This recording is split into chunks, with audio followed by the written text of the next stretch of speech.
Did you know that 1 out of 10 people in the US have someone that they could call if they were in a crisis?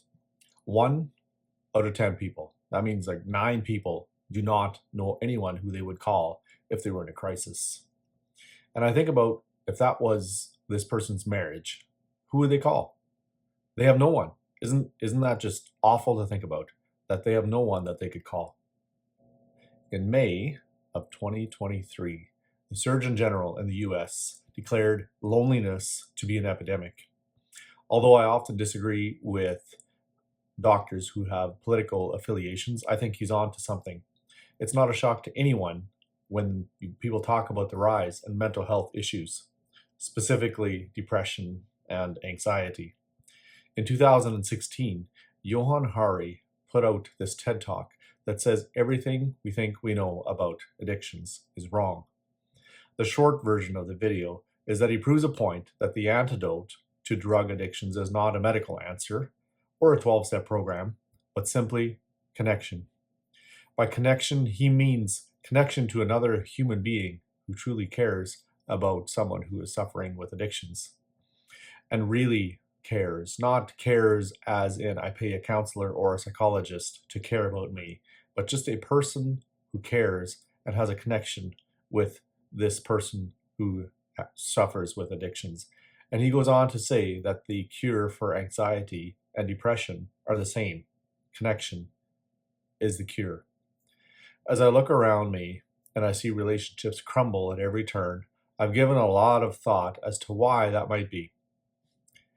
I'm specifically talking about marriage, but I will loosely include parenting relationships as well. There are many reasons for breakdowns in marriage. The top ones including infidelity, violence and abuse, lack of commitment, and long-term unresolved conflict. So often we hear of a marriage breakdown, and we hear of the issue at hand, or the issue in the moment, one of them that I just previously listed.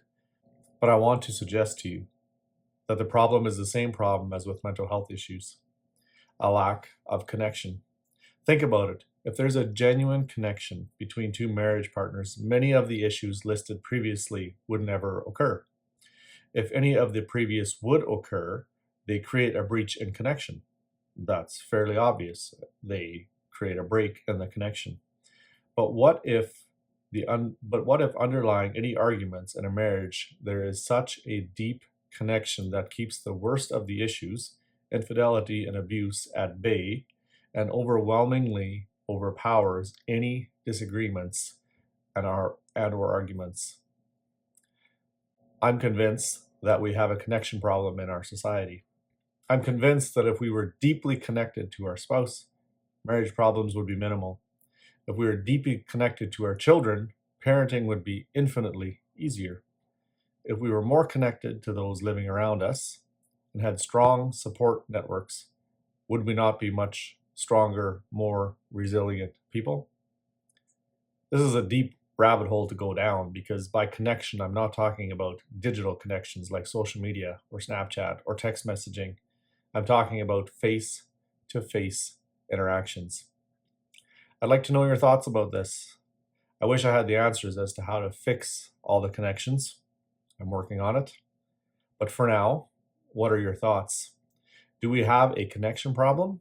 Or are the current methods of dealing with mental health issues and relationship breakdown doing their work, and it's just a matter of time before our relationships are better than ever and our mental health is better than ever? Let me know what you think.